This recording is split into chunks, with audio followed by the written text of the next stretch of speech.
যে শীতলা সৈশ্য শ্যামলা সৈশ্য শ্যামলা মাতরম বন্দে মাতরম। 1908 সালের 11ই আগস্ট কিংসফোর্ডে বন্দে মাতরম বলার দোষে যে বালককে বেত মারার হুকুম দিলেন ব্রিটিশ সরকার, তারই পক্ষে দাঁড়িয়ে ক্ষুদিরাম বসু ও প্রফুল্ল চাকি সাহেবের ফিটন গাড়ি লক্ষ্য করে বোমা চালালেন মুজফ্ফরপুরে। সাহেব নিহত হলেন না, তবু নাবালক ক্ষুদিরামকে ফাঁসির হুকুম দেয়া হলো।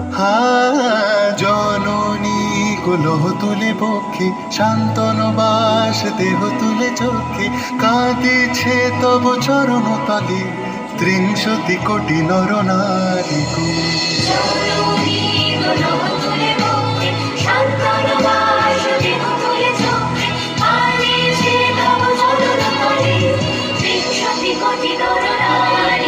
যারা স্বর্গগত তারা এখনো জানে স্বর্গের যে প্রিয় জন্মভূমি এসো স্বদেশ প্রদের মহাবিখ্যাত সেই মৃত্যুঞ্জয়ের চরণ চোখ। যারা জীর্ণ জাতির বুকে জাগালো আশা মন মলিন মুখে জোগালো ভাষা। আজি রক্ত কমলে গাথা আজি রক্ত কমলে গাথা মারল খালি বিজয় লক্ষ্মী দেবতাদের কালে।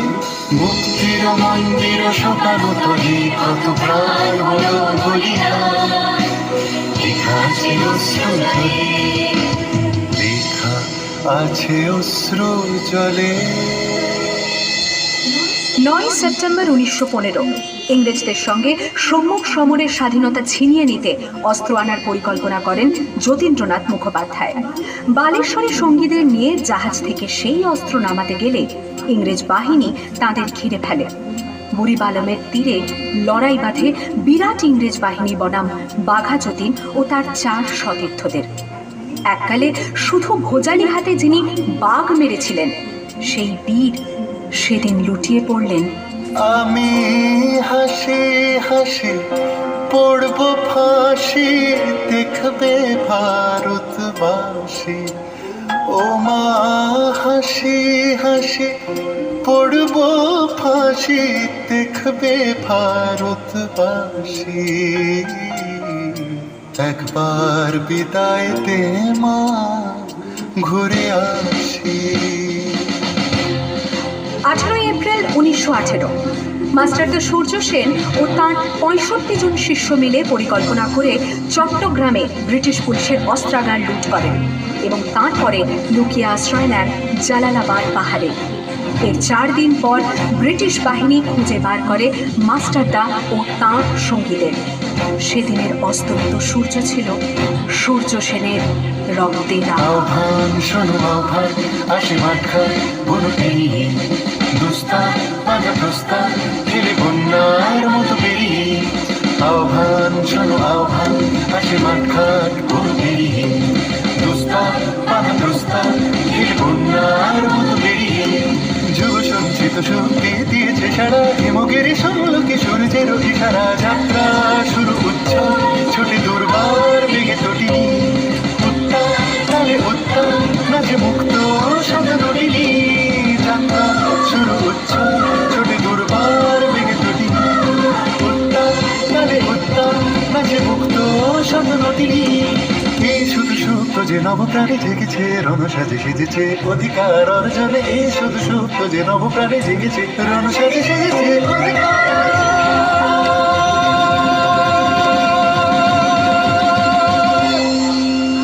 8 ডিসেম্বর 1930 বিনয় বসু, বাদল গুপ্ত, দীনেশ গুপ্ত সাহেবী পোশাকে ট্যাক্সি থেকে এসে নামলেন রাইটার্স বিল্ডিং এর সামনে। সোজা উঠে গেলেন দোতলায়। সামনেই সিমসনের ঘর। দ্বাররক্ষীকে ঠেলে ঢুকে গেলেন ভেতরে।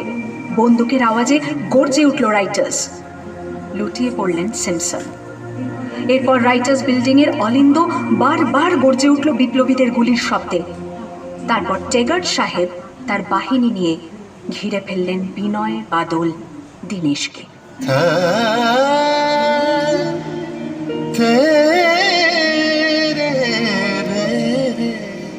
হচ্ছে দুর্গমুখীর কান্তার মরু দুস্তর পারাবারোহে লঙ্ঘিতে হবে রাত্রি নিশীতে যাত্রীরা হুঁশিয়ার। 24শে সেপ্টেম্বর 1932 তা সূর্য সেনের মন্ত্রে দীক্ষিত প্রীতিলতা ওয়াদেদার 15 জন সশস্ত্র বিপ্লবীকে নিয়ে পাহাড়তলি ইউরোপিয়ান ক্লাব আক্রমণ করে আগুন ধরিয়ে দিলেন। ভারতীয় ইতিহাসের স্বাভিমানী মহারানীদের মতো নিজের আত্মমর্যাদা অক্ষুণ্ণ রাখতে সেদিন প্রীতিলতা ওয়াদেদার পটাশিয়াম সায়ানাইড খেয়েছিলেন ব্রিটিশ পুলিশদের সামনে।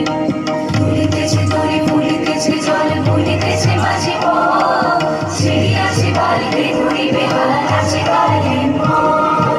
কে আছো জোয়ান হও আবহাওয়ান আঁকেছে ভবিষ্যৎ এ তুফান ভারী দিতে হবে পারি নিতে হবে তরি পা দুর্গমগির কান্তার মরু দুস্তর পারাবারোহে লঙ্ঘিতে হবে রাত্রি নিশীতে যাত্রীরা হুঁশিয়ার। 29শে সেপ্টেম্বর 1942 তমলুকের মাটিতে কয়েক হাজার ভারতীয়কে নিয়ে যিনি পুলিশ স্টেশন ঘেরাও করার লক্ষ্যে হেঁটেছিলেন, সেই সত্তরোর্ধ্ব মাতঙ্গিনী হাজরা পুলিশের নির্মম গুলিচালনা ও লাঠিচার্জ সত্ত্বেও তার হাতের পতাকাটি মাটিতে লুটোতে দেননি।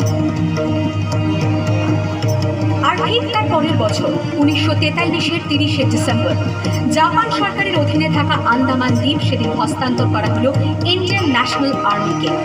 পোর্ট ব্লেয়ারের মাঠে তিরঙ্গা পতাকা তুললেন সুভাষচন্দ্র। এটাই স্বাধীন ভারতের মাটিতে প্রথম তেরঙ্গা ঝান্ডা। আইএনএর commander in chief Subhash Chandra Bose হলেন ভারত, যাকে স্বীকৃতি দিয়েছিল 18টি দেশ। যদি তোর লাগ শুনে কেউ না আসে তবে একলা চলো রে। वंदे